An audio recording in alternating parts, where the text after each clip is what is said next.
Alex Eala reflects on dream Wimbledon debut, history for my country.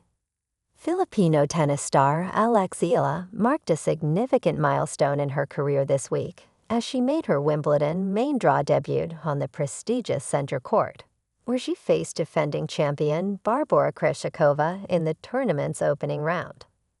Although Eala fell short against the Czech Grand Slam champion, she described the experience as the fulfillment of a lifelong dream and a proud moment not only for herself, but also for her country.